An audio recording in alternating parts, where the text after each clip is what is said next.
This incident is from Blackwood County, Georgia. A rural, isolated stretch of the state where the pine trees grow so thick they block out the sun even at high noon.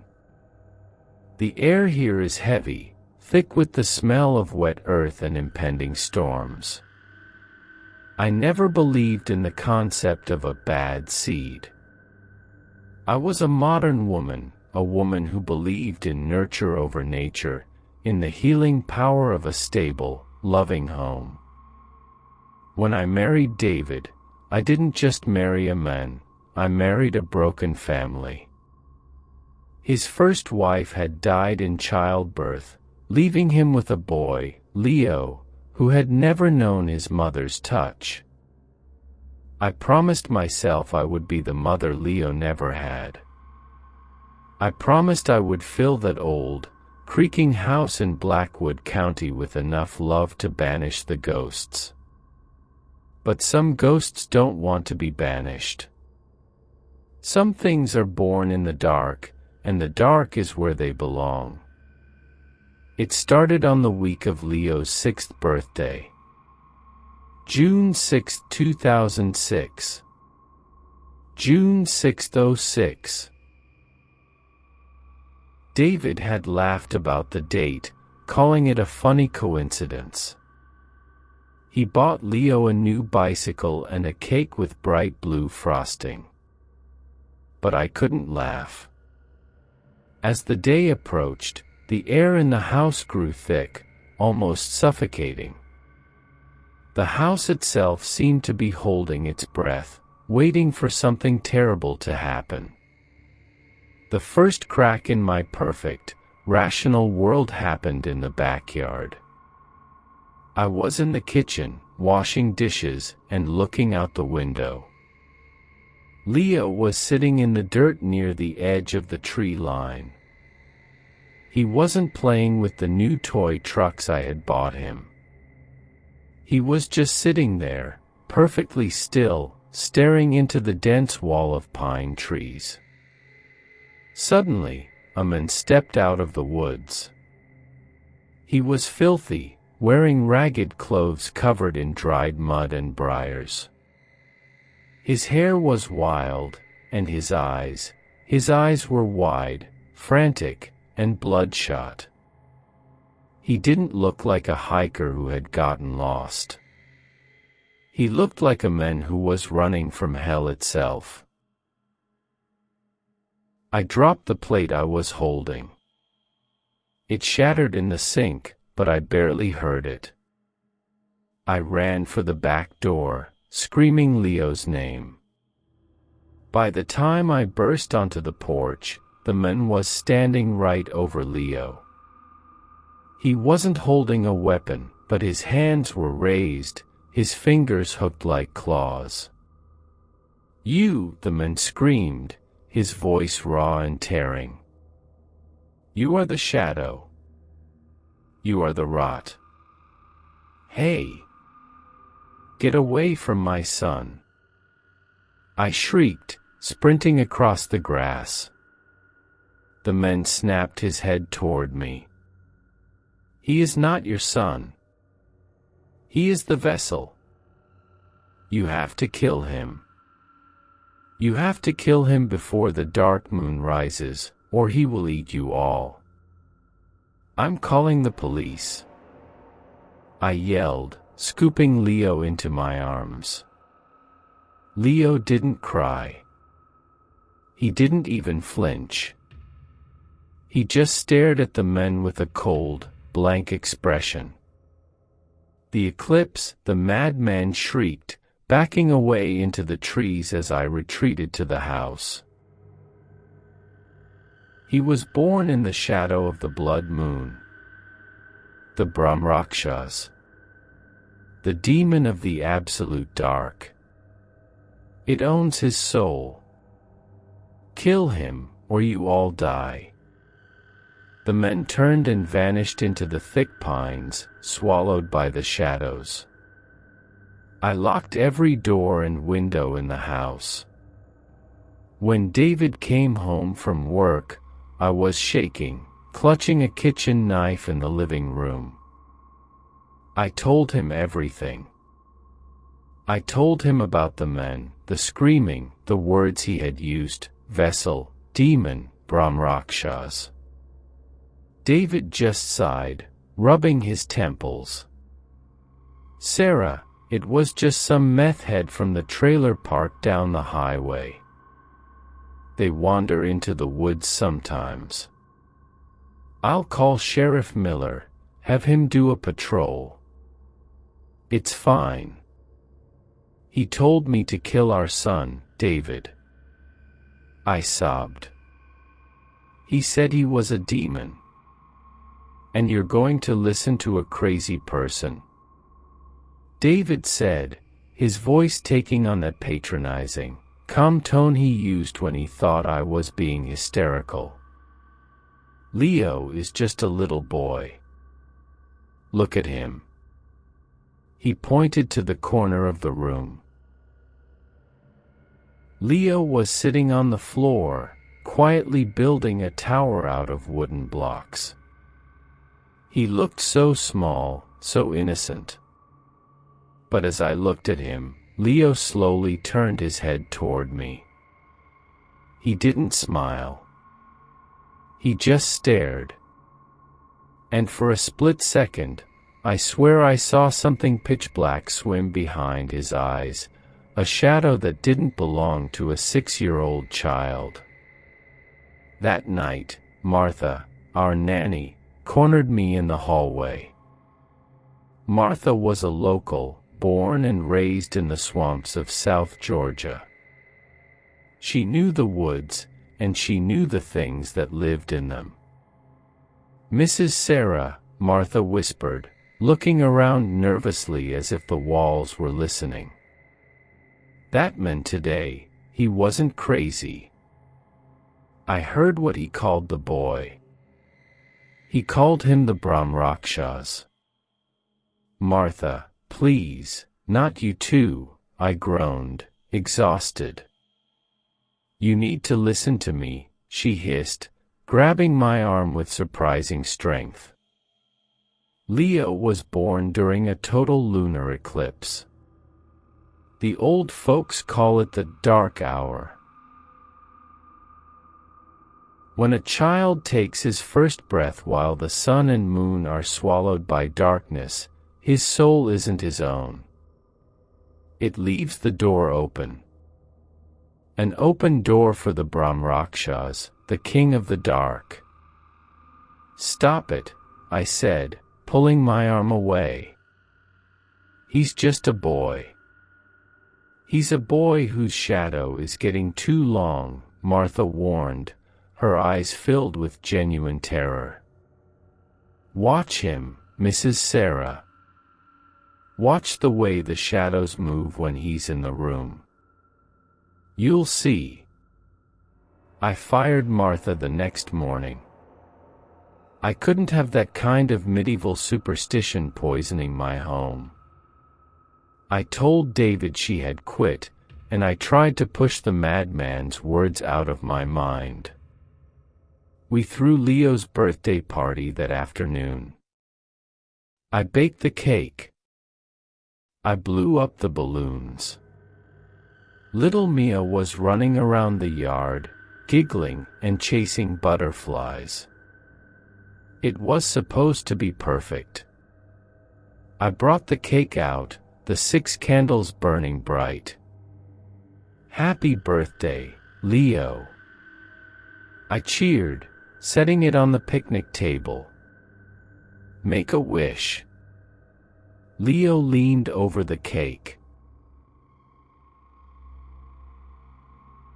But he didn't blow out the candles. He just stared at the flames.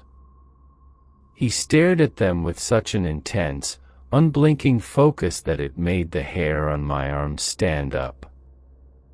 The flames began to flicker, not from the wind, but as if they were being suffocated. Then, all 6 candles went out simultaneously. There was no puff of air. Just a sudden, instantaneous darkness. Leo looked up at me. "The dark is better," he whispered. I forced a laugh, my heart hammering in my chest. "Okay, let's cut the cake." But the unease didn't fade. It only grew. 2 days later, the real nightmare began. It was a Tuesday evening, and David was working late. I was putting Mia to bed in her room upstairs. I tucked her in, kissed her forehead, and turned on her little star-shaped nightlight. "I love you, Mommy," she mumbled, her eyes already closing. "I love you too, sweetie," I whispered. I walked out into the hallway and pulled her door shut. As the latch clicked, the power in the entire house went out. It wasn't a flicker. It was a hard, heavy blackout. The hum of the refrigerator died. The air conditioning unit ground to a halt. The house was plunged into absolute, pitch-black silence. "David." I called out, hoping maybe he had come home early and blown a fuse. No answer. I reached into my pocket and pulled out my phone, turning on the flashlight.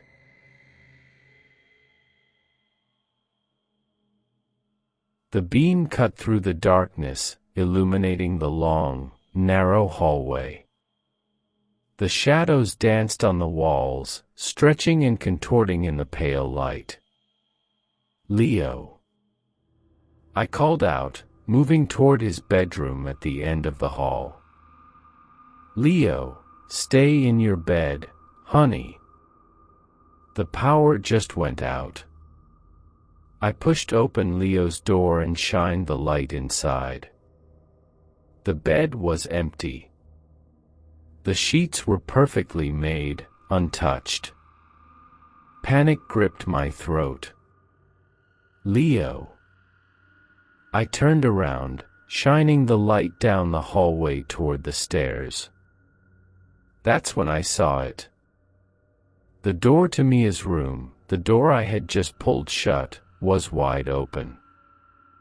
I sprinted down the hall, the beam of my flashlight bouncing wildly. I burst into Mia's room. "Mia. Are you?" I stopped dead. The breath was knocked out of my lungs. Mia was in her bed, but she was pressed flat against the headboard, her small hands clutching her blanket to her chin.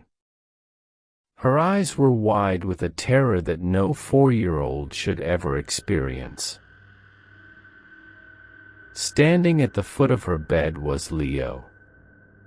He was standing perfectly still in the darkness, facing away from me, looking down at his little sister. "Leo," I breathed, my voice trembling. "What are you doing in the dark?" He didn't turn around. Slowly, his neck began to tilt. It tilted sideways, further than anatomically possible, until his ear was almost resting on his shoulder. "She has too much light inside her, Sarah," Leo said.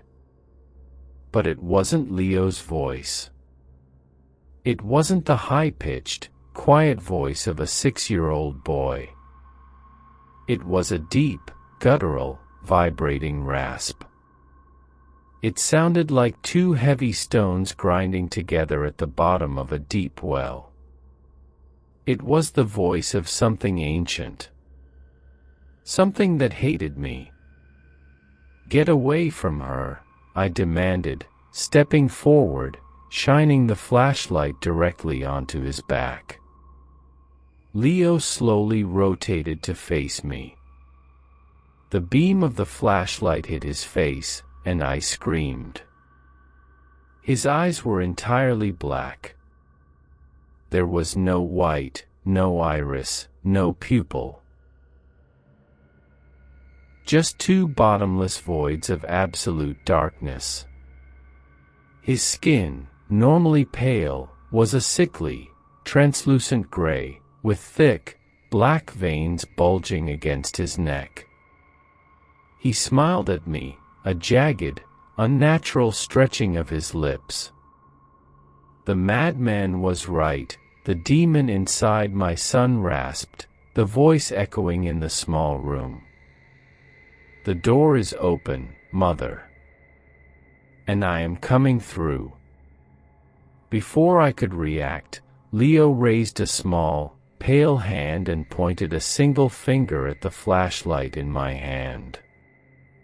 The bulb shattered instantly, raining hot glass over my knuckles. The room was plunged back into total, suffocating darkness. And from the corner of the room, near Mia's bed, I heard a low, wet, terrifying chuckle.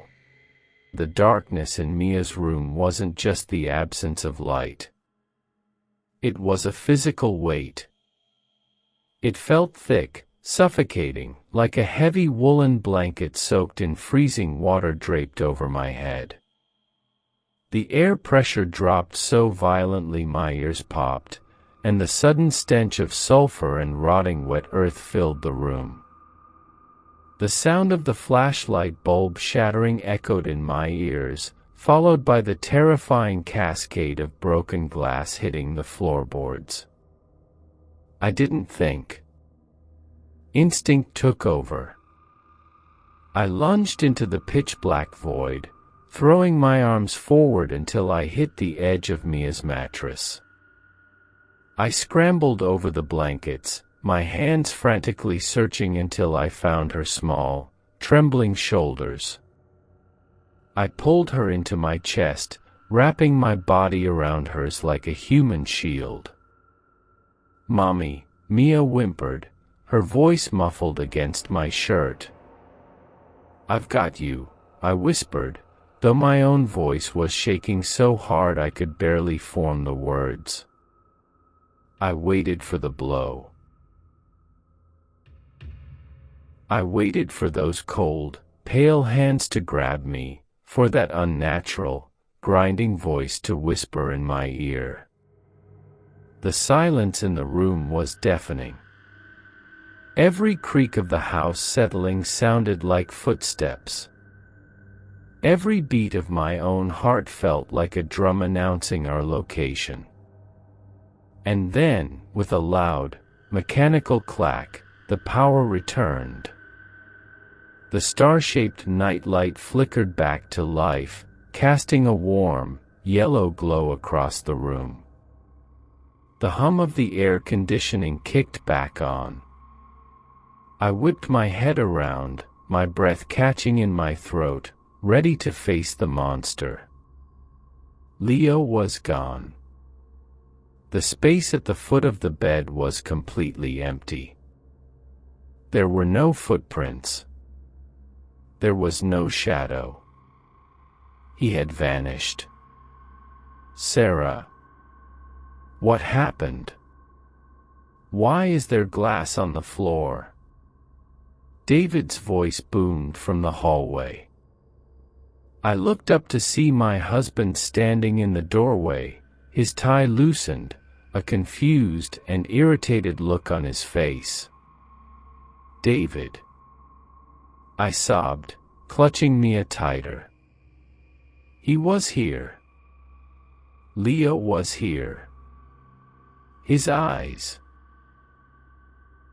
David, his eyes were completely black, and he spoke to me, but it wasn't him. It was something else. David sighed, the kind of heavy, exhausted sigh a parent gives a toddler throwing a tantrum.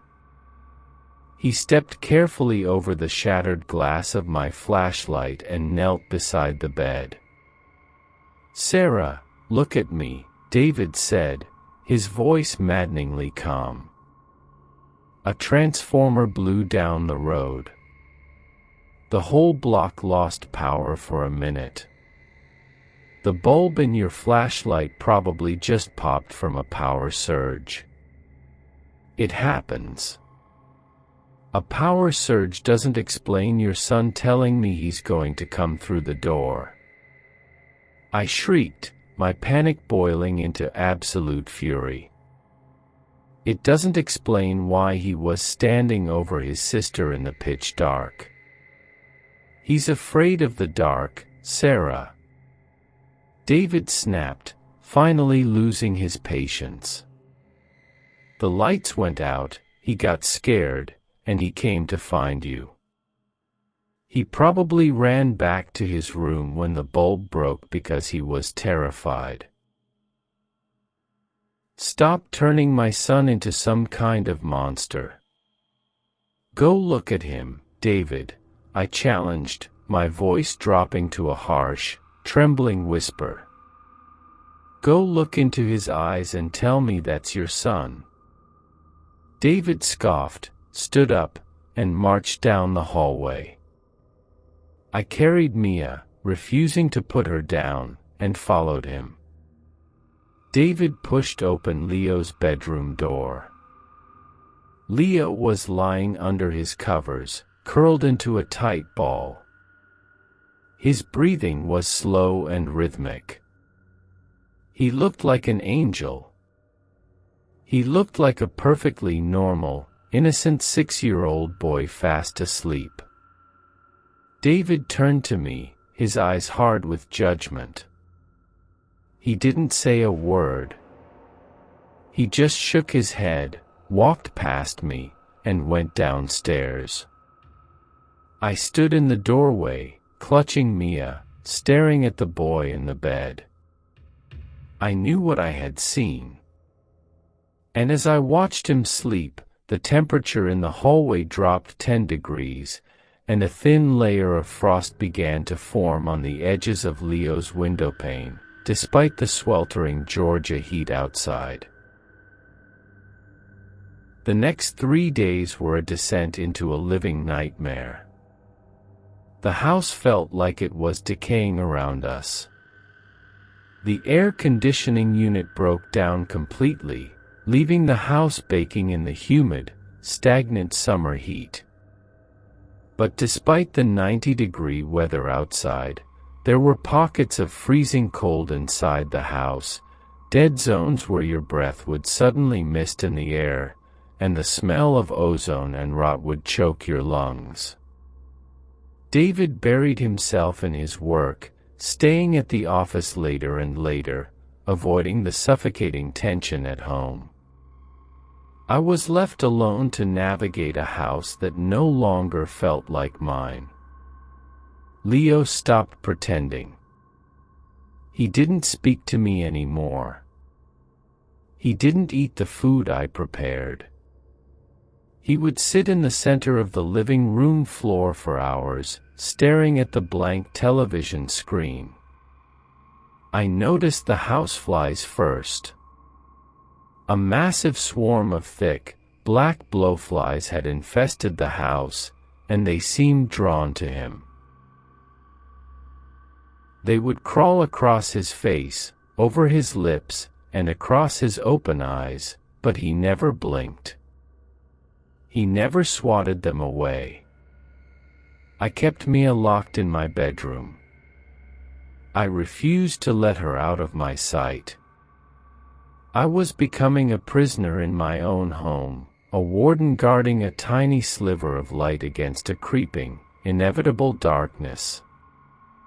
On Thursday afternoon, the silence finally broke. I was in the kitchen, boiling water on the stove, trying to make some tea to calm my frayed nerves. The house was quiet. Too quiet. Crash. The sound came from upstairs. It was a massive, violent thud, followed by the sound of splintering wood and shattering glass. It came from Leo's room.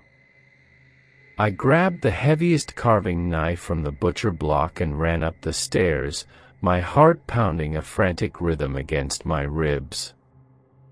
I reached his door and found it locked from the inside. Leo. I screamed, banging my fists against the heavy oak. "Leo, open this door." More crashing. The sound of a heavy bookshelf being hurled against the drywall. I backed up and threw my shoulder against the door. Once. Twice. On the third try, the wooden frame splintered, and the door burst open. The room looked like a bomb had gone off. Every piece of furniture was smashed into kindling. The mattress was ripped to shreds, feathers and stuffing drifting through the air like dirty snow. The mirror above his dresser had been pulverized, shards of silver glass embedded deep into the walls. And in the center of the destruction stood Leo. He wasn't a little boy anymore. Not in the way he held himself. He stood impossibly rigid, his arms hanging loosely at his sides, his head tilted up toward the ceiling. "Leo," I whispered, gripping the handle of the knife so tightly my knuckles turned white. He lowered his head and turned to me. The transformation was complete. The pale, innocent face of my stepson was gone. His skin was pulled taut over his skull, gray and covered in a network of pulsing, black veins. His mouth hung open in an unnatural, slack-jawed grin, revealing teeth that looked sharpened, jagged, like broken flint. And his eyes, the infinite, empty voids of absolute blackness, stared straight through me. "He is not here," the grinding, multi-layered voice echoed from the small body. It didn't sound like it was coming from his mouth, it sounded like it was coming from the shadows in the corners of the room. "Where is my son?" I demanded, my voice breaking. "The boy is asleep in the dark," the entity rasped, taking a slow, gliding step toward me. It didn't walk, it seemed to float over the debris. His soul was a house with all the doors left wide open. He was born in the shadow of the eclipse. He belongs to the Brahm-Rakshas. He belongs to the void. Get out of him!" I screamed, raising the knife. The entity stopped. It let out a horrific, vibrating laugh that shook the floorboards beneath my feet. "You bring iron to fight the dark," it mocked. The entity raised its hand, pointing a single, gray finger at me. An invisible, concussive force slammed into my chest. I was thrown backward, flying out into the hallway and crashing hard into the opposite wall. The knife clattered out of my hand, skidding away down the floorboards. The breath was violently forced from my lungs, leaving me gasping, staring up at the ceiling as black spots danced in my vision.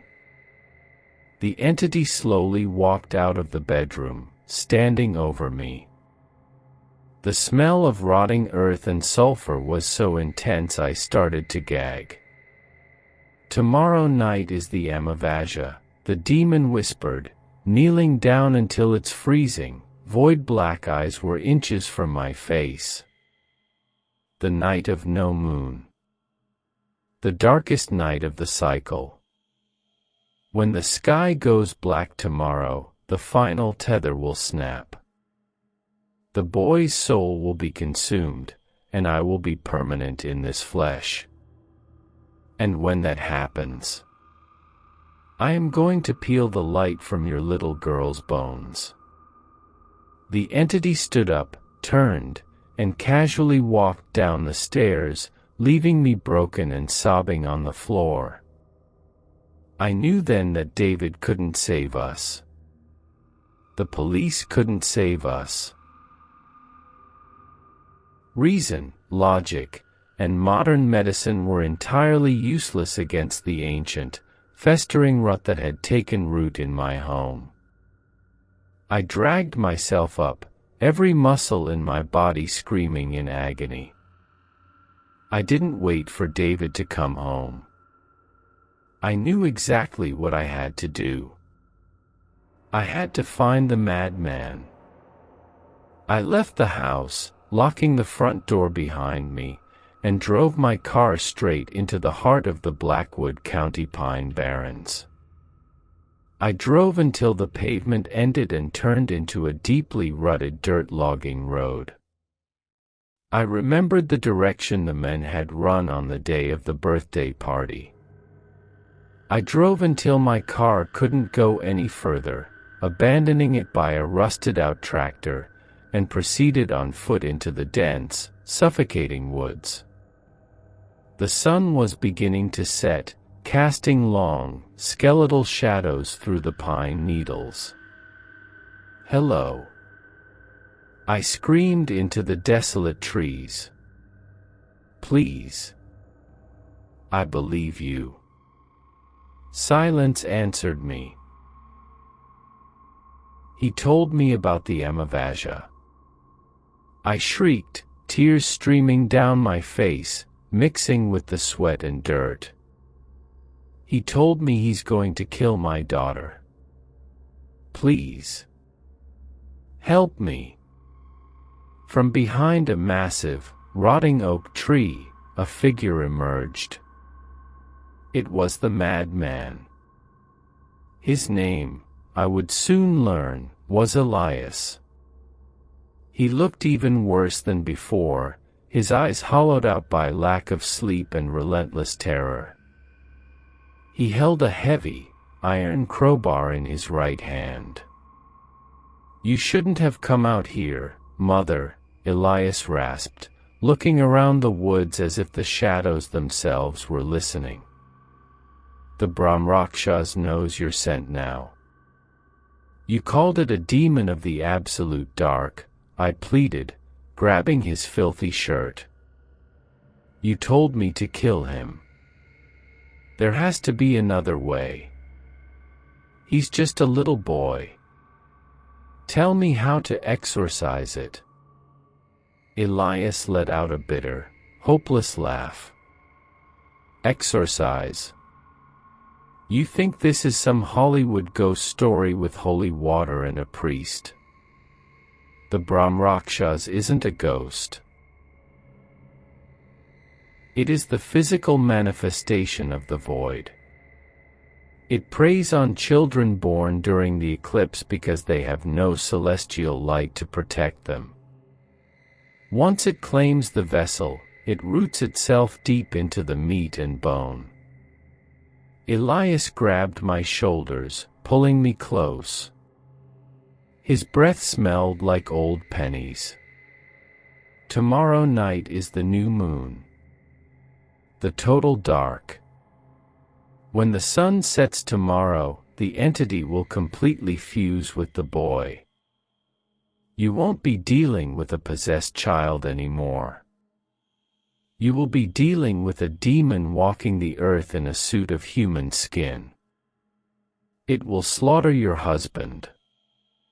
It will slaughter your daughter. And it will drag your soul into the dark. How do I stop it?" I screamed. "I told you the only way." Elias roared back, tears welling in his frantic eyes. "I had a son. 14 years ago, my boy was taken by the void. I tried to save him. I tried to fight it. But I was weak. I couldn't do what needed to be done, and because of my weakness, the demon took my wife, my parents, and left me to rot in these woods." Elias shoved a small, heavy object into my chest. I grabbed it automatically. It was a jagged, heavy blade made of solid, unpolished iron. The handle was wrapped in old, blood-stained leather. The only way to stop the Brahm-Rakshas from fully crossing over is to destroy the door, Elias whispered, his voice cracking with a devastating sorrow. The boy is the door. If you want to save your daughter, you have to sever the vessel's head with pure iron before the clock strikes midnight tomorrow. I stared at the heavy iron blade in my hands shaking uncontrollably. Kill a 6-year-old boy. Kill my stepson. It was an impossible, horrific choice. There has to be a ritual, I begged, falling to my knees in the dirt. There has to be a way to bind it. A way to trap it. Elias looked down at me, a deep pity in his eyes. There is an old way. A binding ritual. But it requires the ultimate sacrifice. It requires a soul willingly offering itself to the void in exchange for the boys. A life for a life. And even then, the chances of the salt circle holding, it's suicide. Tell me, I demanded, looking up at him with a fierce, absolute resolve. Tell me exactly what I have to do. Because I am not letting that thing take my family, and I am not murdering a child. Elias nodded slowly, leaning down to whisper the horrific, complex instructions of the binding of the Amavasya into my ear. By the time I returned home, night had fully fallen. The house was completely dark. The electricity hadn't failed this time, the darkness felt deliberate. I pushed the front door open, gripping the iron blade tightly in my right hand. The living room was destroyed. The couches were flipped, the television shattered. And pinned to the ceiling above the dining room table, suspended by an invisible, crushing force, was David. He was choking, his hands clawing desperately at his own throat, his face turning a deep, terrifying shade of purple. Sitting at the head of the dining table in the pitch black, illuminated only by the pale moonlight filtering through the broken window, was Leo. The father tried to discipline me, the demonic voice rumbled from the boy's grinning mouth. He brought a belt. How delightfully human. Leo snapped his fingers, a sharp, echoing sound. The invisible force holding David released. My husband plummeted 10 feet, crashing through the solid oak dining table with a sickening crunch of breaking wood and bone. David let out a weak, agonizing groan and lay completely still among the splinters. David! I screamed, running forward. He will live, the Brahm-Rakshas hissed, rising from the chair, its black eyes locking onto mine. Long enough to watch tomorrow night. The Amavasya begins, Mother. The sun is gone. Enjoy your final day. The entity inside my son turned and walked slowly up the stairs, the freezing cold following in its wake, leaving me alone in the ruins of my home with a broken husband, an iron blade, and a suicidal plan to cheat the devil. The morning of the Amavasya didn't bring the sun, it only brought a sickly, bruised gray light that could barely penetrate the thick Georgia pines. The air inside the house felt like it was made of lead. It was so heavy, so laden with the stench of stagnant water and rotting meat, that every breath required a conscious, agonizing effort. I had spent the agonizing hours before dawn dragging David's broken body out of the dining room debris. His left leg was shattered, bone pressing against the skin, and 3 of his ribs were cracked. I managed to pull him into the downstairs study, laying him on an old rug. He drifted in and out of consciousness, groaning in a terrifying, wet delirium, muttering about the cold. I wrapped him in every blanket I could find, but his lips remained a violent shade of blue. Mia was locked in the master bathroom upstairs. I had poured a thick, unbroken line of rock salt across the threshold, just as Elias had instructed. I gave her a flashlight, a box of crackers, and told her a lie that burned my throat. Mommy is just playing a game with Leo. Don't open the door for anyone but me. Not even Daddy. Not even Leo. Do you understand? She had nodded, her wide, tear-filled eyes staring up at me. I locked the heavy wooden door, knowing that if I failed tonight, that salt line wouldn't buy her more than 5 seconds. By noon, the house began to actively reject the light. The bulbs in the lamps violently shattered in their sockets, raining glass onto the carpets. The massive swarm of black blowflies multiplied, covering the windows in a thick, buzzing carpet that blocked out whatever miserable daylight remained. The temperature plummeted until my breath plumed in white clouds in the living room. I spent the afternoon preparing the trap. Elias had given me a small, leather pouch filled with crushed bone ash, grave dirt, and sulfur. I moved all the remaining unbroken furniture to the walls, clearing the center of the hardwood living room floor. With trembling hands, I drew a massive, intricate circle on the floorboards, pouring the bone ash in a thick, unbroken ring. Inside the circle, I drew the binding sigils, ancient, jagged symbols that Elias had carved into the dirt with a stick. They looked like screaming mouths.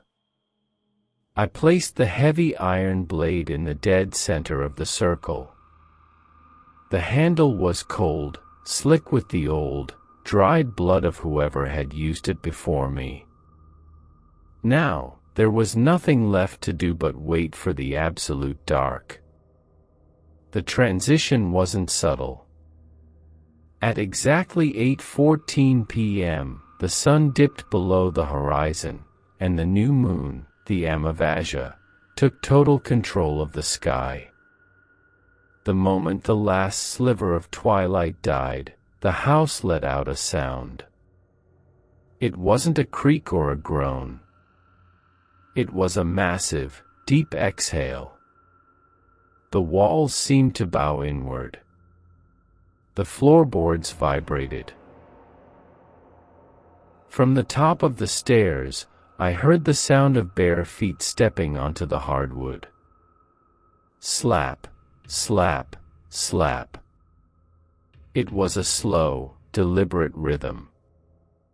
I stood at the edge of the bone ash circle, my heart hammering a frantic, suicidal rhythm against my ribs.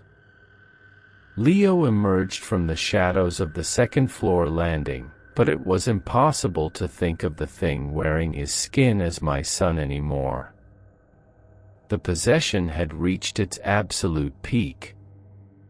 The vessel was breaking down under the sheer, unholy weight of the Brahm-Rakshas.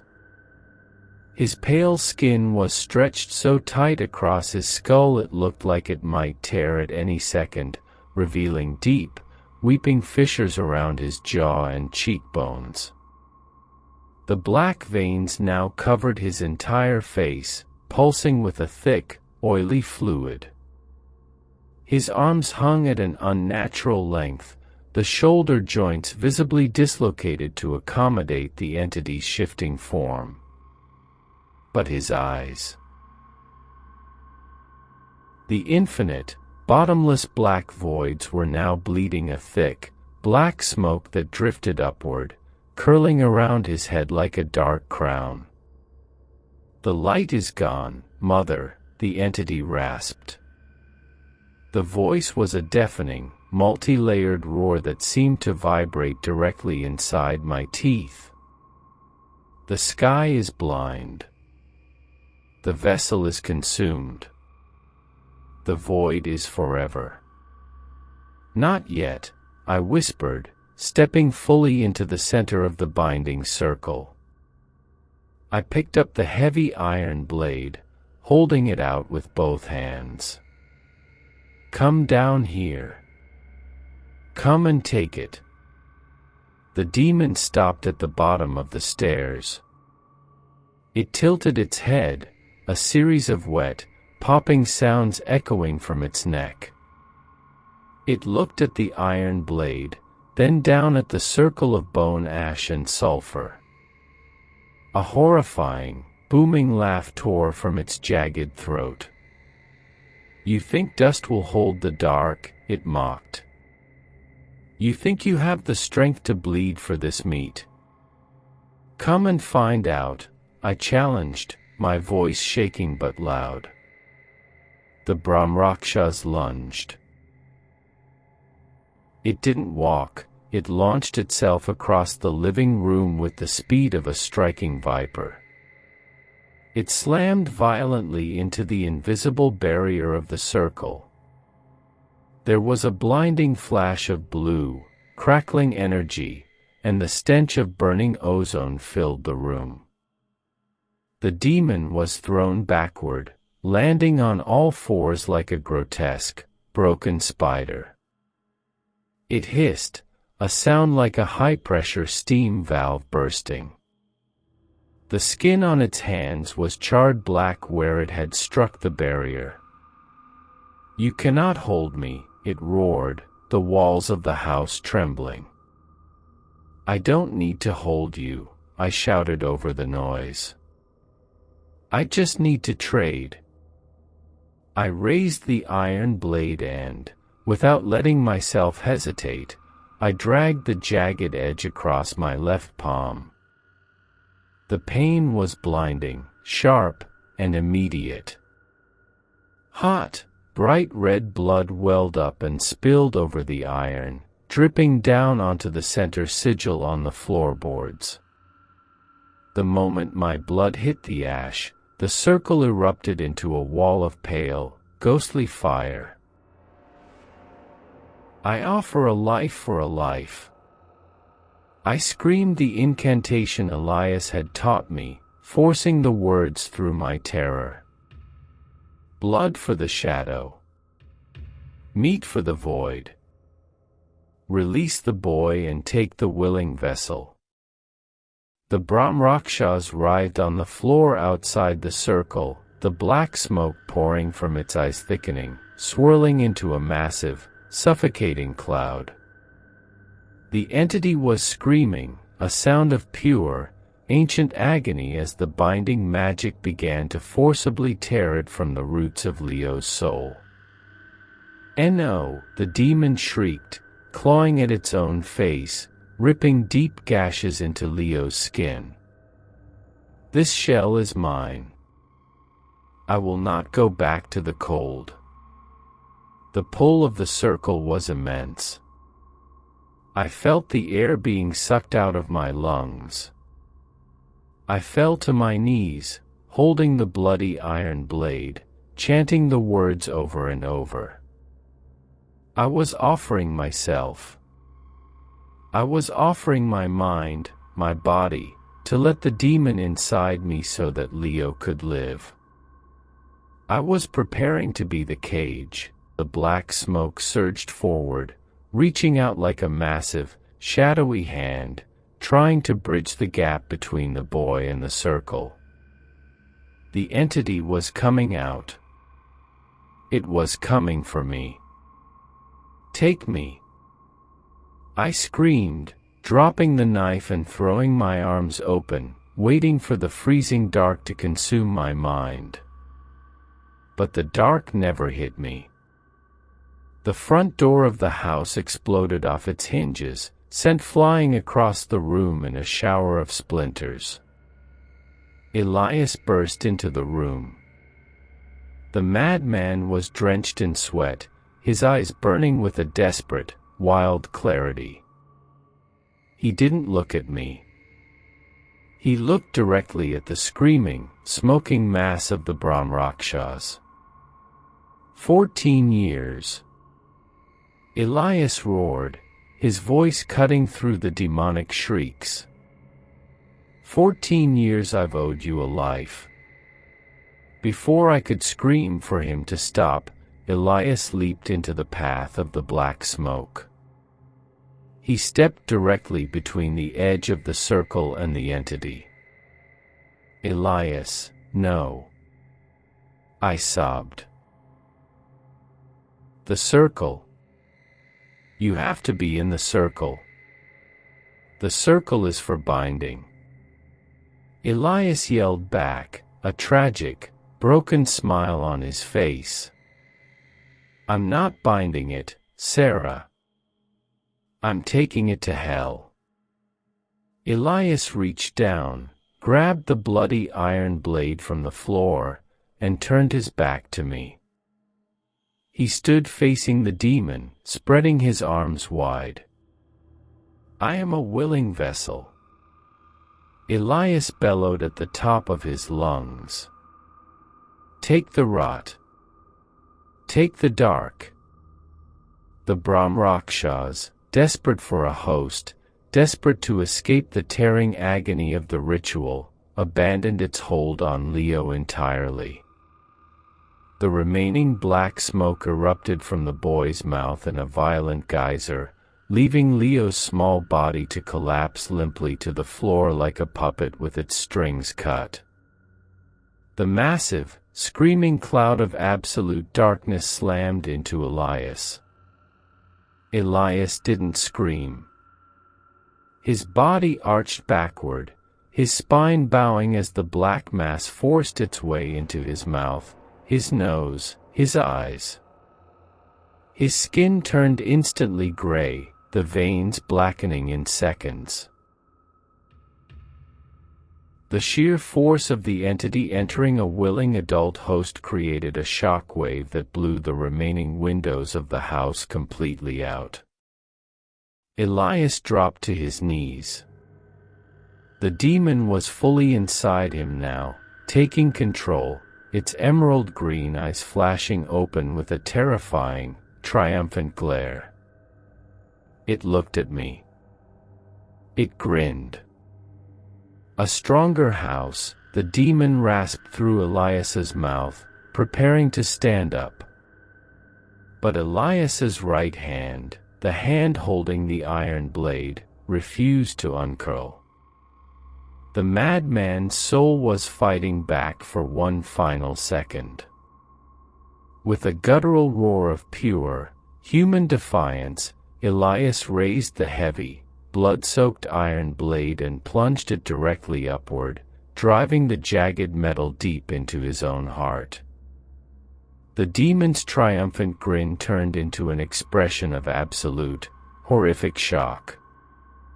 Because the blade was pure iron, and because it had been anointed with the blood of a willing sacrifice inside the binding circle, the metal acted like a lightning rod for the void. The Brahm-Rakshas shrieked, a sound that shattered the remaining mirrors in the house. Thick, black, oily sludge poured from Elias's mouth, but it couldn't escape. The iron pinned the entity to the dying meat. Elias looked at me one last time.